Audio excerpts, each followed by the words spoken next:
Quer aprender a ter resultados como esse na internet sem precisar aparecer em vídeos no YouTube? Então clica no botão aqui embaixo, faz a sua inscrição no meu treinamento Ranqueamento de Vídeos no YouTube, o Pulo do Gato, que lá eu vou te ensinar tudo o que você precisa saber para trabalhar com o YouTube em vídeos onde você nem precisa aparecer.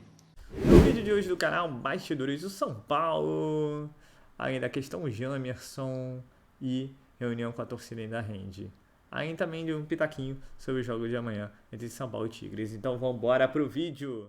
Grana, DM, brigas internas e essa galera ouviu o quê?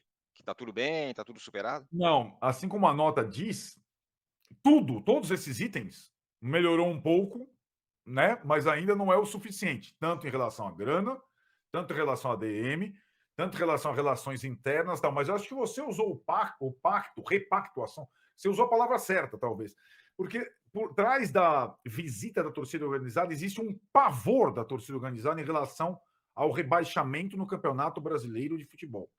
O que foi falado da torcida organizada para com elenco, comissão técnica e diretoria é um pacto, como você mencionou, para a concentração e foco total no Campeonato Brasileiro de Futebol. Sim, a torcida independente e a outra organizada, a Dragões, ou as outras torcidas, continuarão comparecendo nos jogos da Sul-Americana, está indo lá para Buenos Aires, sem mulheres e crianças, conforme o comunicado da Independente, estará no Morumbi para o jogo contra o Ituano, volta ao Morumbi da Copa do Brasil semana que vem. Mas foi deixado claro pela torcida que a prioridade do clube, do time, e a torcida entende, organizada, a fraqueza do elenco, os problemas financeiros, a falta de reforços, desde que exista um comprometimento total pela permanência do time na Série A do Brasileiro. É esse o pacto. Não é vamos rumo a Tóquio ou vamos conquistar os campeonatos, entendeu? Entendi. A intenção é um pacto pela sobrevivência. Isso está por trás desse encontro entre torcida organizada e São Paulo Futebol Clube. Disso aqui que me chamou a atenção foi o fato de admitirem que teve briga, racha, sei lá o que no elenco, mas que em tese foi superado, é isso? Eu acho que tem algumas coisas contra fatos, não há, né? Contra evidências não tem como, não dá como só tapar o sol com a peneira, né? Saiu, foi noticiado e foi falado do conflito Rogério Ceni e Marcos Paulo, da reunião. Aliás, essa ideia da conversa, ela até precedia essa semana de confusão interna em que o Rogério Ceni balançou para lá e para cá e que teve uma reunião no São Paulo. Aliás, não vai ser por falta de reunião que as coisas não vão melhorar, né, Tironi? Entre jogadores e comissão técnica. Lembra disso, né? Sim. Jogadores lavaram a roupa suja e depois foram falar com o Rogério. A Independente esperou tudo isso, esperou a reta final aí da preparação antes da volta aos jogos para conversar e esclarecer esses pontos, mas que teve desentendimento entre jogadores e comissão técnica, teve a questão dos direitos de imagem atrasados, tem no presente, e acho que dentro desse contexto todo existiu essa repactuação. Na verdade, é o que tem acontecido no São Paulo nos últimos tempos, né, Tironi? Problemas internos e externos, mas não tem faltado apoio dentro dos estádios. Pelo contrário, né? A presença de público e Pelo tal amor de tem Deus, sido nunca vista, né, nessa história do São Paulo Futebol Clube. A torcida tem feito a sua. É claro que esse apoio da torcida é muito bem-vindo e muito importante, né? Ainda mais nessa situação que o São Paulo tá no momento. Só isso me parece também não é o suficiente, né? Não é que a torcida vai pegar o time no colo e beleza, não vai cair e tal. Vai precisar mais, né? O São Paulo está trabalhando aí há 2 semanas, goleou lá o Joseense. Agora o Caleri se recuperando, não vai mais contratar jogador, não é isso? Não. Muita calma nessa hora. Hum. O São Paulo, o Caleri ainda não está recuperado, o Caleri está voltando, não vai espirrar. O Caleri tem voltado aos treinos aos poucos, com aquele problema no tornozelo, ele preferiu não operar. O São Paulo contratou, em tese, nesse período de estiagem de jogos, um possível substituto emergencial para o Galopo, que foi o Michel Araújo, um possível substituto emergencial para o Igor Vinícius, que foi o Raí, e ainda tenta, sem dinheiro, contratar um substituto para o Wellington, que foi operado, e, se possível, um zagueiro para o lugar do Ferrarese, que só volta possivelmente no final da temporada. São os buracos que abriram Tá no difícil, elenco hein? as lesões graves de cirurgia. Porém, nesse momento, a janela foi estendida do dia 4 para o dia 20 de abril. O São Paulo tem perdido para a concorrência por falta de dinheiro. Perdeu o zagueiro para o Fortaleza, perdeu o lateral esquerdo para o Curitiba, para você ter uma ideia da atual situação. Certo. Muito bem, o que mais? É isso? Não, é isso. O São Paulo vai para Buenos Aires na quarta-feira, estreia na quinta-feira pela Copa Sul-Americana contra o Tigre. Teremos aqui live pós-jogo. Sim. O São Paulo com todas as preocupações de segurança, porque está sendo colocado, embora a imprensa argentina trate as páginas principais do Tigre como a grande possibilidade do técnico do Tigre assumir o Boca Juniors, né? O Diego Martínez é a principal notícia envolvendo o Tigre, porque lá tudo é muito em torno de Boca e River, mas o Tigre ganhou no Campeonato Argentino no final de semana e vai para um jogo, para ele, decisivo contra o São Paulo, a primeira da Sul-Americana na quinta-feira, lá em Buenos Aires, às 9 da noite. E o que vai ter depois do jogo? Live aqui no canal, com certeza, às 11 horas. Muito bem. Então é isso, reunião da torcida independente com o São Paulo, com diretoria, comissão técnica e tudo mais, repactuando o apoio para o São Paulo não ser rebaixado. Esse é o grande ponto da história. A briga no brasileiro. Esse é o ponto principal desse encontro pacífico, segundo a apuração do Arnaldo e também segundo o que foi divulgado, certo? Estão tentando bagunçar o coreto do São Paulo. Eu lembrei disso porque eu coloco o São Paulo ali dando a volta por cima. Teve nova invasão do São Paulo? O que aconteceu? Hã? Não houve uma invasão, porque foi uma reunião solicitada pelos integrantes da torcida organizada independente e os portões foram abertos e eles foram recebidos. Jornalistas foram juntos, obviamente. Não. Como não?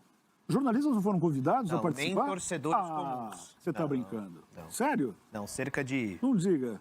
30, por aí, pouco menos que isso. Foram recebidos por jogadores, comissão técnica, diretoria. Então se eu entendi, os torcedores foram convidados, os jornalistas e Não, eles torcedores solicitaram uma reunião e foram atendidos. E jornalistas que solicitam reuniões não são atendidos. Não. Aliás, por incrível que pareça, o São Paulo é um clube que pouco se comunica ou nada se comunica com o seu torcedor. Então ninguém ficou sabendo da reunião pelo São Paulo. Ou, na verdade, detalhes da reunião pelo São Paulo. A torcida organizada soltou um comunicado colocando alguns itens que foram abordados nessa reunião. Tipo? Queremos título, queremos jogador, Eles procuraram entender se existia de fato uma crise de relacionamento entre comissão técnica e jogadores, se os salários atrasados estão atrapalhando o desenvolvimento dos atletas, se o São Paulo entende que vai ter time para permanecer na primeira divisão, se o treinador vai ficar, se vai sair, enfim, tudo aquilo que a diretoria do São Paulo deveria vir a público para explicar. Até hoje não se tem uma explicação clara sobre o que aconteceu. É impressionante. O São Paulino só vai saber o que aconteceu quando o Rogério voltar a falar após os jogos. Porque ele é o cara que escancara tudo o que acontece lá dentro. Ele é o cara mais transparente com o torcedor. Você pode discutir o que ele faz como treinador. Mas ele, hoje, não deixa de ser um escudo. Ele vai falar. Na primeira entrevista, ele vai falar sobre o jogo contra o Tigre, porque ele não vai falar antes. Ele vai ser abordado sobre a possível crise de relacionamento que aconteceu entre ele e o Marcos Paulo. Se em algum momento ele imaginou sair do clube depois da eliminação pelo Campeonato Paulista, os reforços que chegaram, as decisões que foram tomadas internamente, o planejamento do clube vai priorizar a Copa Sul-Americana, vai priorizar o Campeonato Brasileiro, enfim, tudo isso que o torcedor quer saber vai ser explicado pelo Rogério, já que a diretoria não aparece para falar. Este canal já trouxe a informação, né, que o São Paulo, se igualasse à oferta que foi feita pelo Santos, o jogador optaria pelo São Paulo porque ele já tinha deixado muito claro o desejo de jogar pelo São Paulo. O Jamerson tinha um desejo de jogar pelo São Paulo. E esse desejo ainda segue, pelo fato dele não ter se apresentado ainda ao Coritiba, aumenta esse rumor de que ele não quer jogar no Coxa, não quer jogar em outro clube, não quer jogar em Santos, quer jogar sim no São Paulo. Consultei uma pessoa importante do clube, né, do São Paulo, que me disse que lá no São Paulo eles também têm a informação de que o jogador estaria forçando, né, para que a negociação entre Coritiba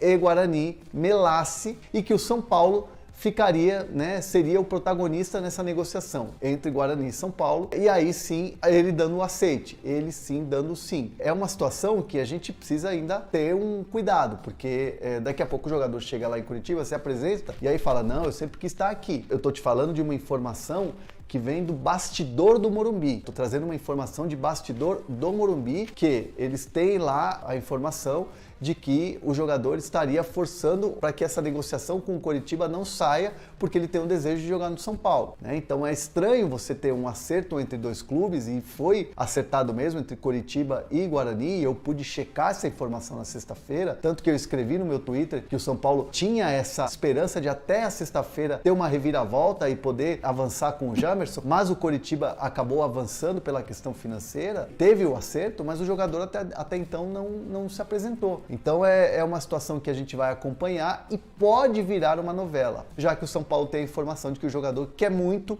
mesmo atuar pelo tricolor paulista. De quase todos os portais nessa terça-feira dá conta de que o lateral esquerdo, que não foi para o Curitiba, está negociando com o São Paulo. Levei essa pergunta para um dirigente do tricolor da minha confiança e perguntei: ainda existe alguma possibilidade de o tricolor fechar a treinar normalmente? Então, se você é São Paulino e estava animado com a possibilidade de o Jamerson ser contratado, uma fonte importante no São Paulo está assegurando que não há negociação. Bora. Se você é São Paulino e está animado com o Jamerson, temos problemas, hein? Brincadeiras à parte, tudo indica que o jogador deve estar a caminho de Curitiba amanhã já se apresentando. Então, São Paulo agora parece que tem até o dia 20 de abril para poder aí buscar reforços dentro do mercado interno, mas pelo jeito, um lateral esquerdo e um zagueiro tá difícil, até porque a grana tá curta, para não falar que tá sem, né? E sem contar também que deve aos jogadores. Então vai com esse elenco aí e veremos aí como vai ser a estreia de amanhã contra o Tigres. A equipe que vem sendo fortemente especulada, deve ser Rafael, os três zagueiros Alan Franco, Arboleda e Beraldo. Na lateral esquerda, Caio Paulista. Na direita, Rafinha. No meio, Nestor, Luan, Wellington Rato. No ataque, Luciano e David. Você pergunta por que o Diego Costa e o Caleri, por exemplo, não estão no time titular, porque eles foram expulsos na final, naquela fatídica final da Sul-Americana contra o Del Valle. Então é isso, gente. Não dá pra esperar que vai vir o Lucas. O Lucas que também não tá muito bem lá na Europa, não, né? Foi expulso no último jogo da Premier League. Mas a situação que o São Paulo se encontra. Teve um bom balanço, ficou positivo, reduziu a dívida, mas ainda tem muitos problemas financeiros. E cabe à torcida, como sempre tem feito nos últimos anos, abraçar. E a gente abraça, ainda mais, talvez, uma das equipes mais fracas dos últimos anos, São Paulo. Mas principalmente abraça a perspectiva de se manter na primeira divisão do brasileiro. E essa é a prioridade. E segundo, melhorar essas contas aí para futuramente ser bala na agulha, pelo menos para brigar com esse que a gente nem conseguiu brigar, que foram Fortaleza, Curitiba e tantos outros, né? Então é isso, o São Paulo aí se preparando, hoje já viaja para a Argentina, né? Para a batalha, vai ser uma batalha, vai ser tensa, e não vai ser mole não, o Tigre está bem, o técnico da equipe aí sendo cotado para ser o próximo técnico do Boca Juniors. Então, São Paulo vai ter que entrar com vontade. Vontade que a gente vê que não falta, né, ultimamente na equipe do São Paulo de Rogério Ceni. O que falta é qualidade, né? E antes, quando tinha qualidade, não tinha vontade. Mas aí é uma outra história, uma outra discussão. É o São Paulo aí com as últimas do tricolor desta quarta-feira. Vamos aguardar novidades durante o dia. Para amanhã tá trazendo para vocês aí o pré-jogo de São Paulo e Tigres, tá ok? Eu sou Marcelo Mazorra do canal Mazorra SPFC. E se você quer ficar ligado nas últimas notícias, as novidades do São Paulo Futebol Clube, não deixe de se inscrever no canal, ativar o sininho para notificações e se puder nesse vídeo, deixa aquele likezão, tá ok? Saudações de cores, uma ótima quarta-feira a todos e valeu! Quer aprender a ter resultados como esse na internet sem precisar aparecer em vídeos no YouTube? Então clica no botão aqui embaixo, faz a sua inscrição no meu treinamento Ranqueamento de Vídeos no YouTube, o Pulo do Gato, que lá eu vou te ensinar tudo que você precisa saber para trabalhar com o YouTube em vídeos onde você nem precisa aparecer.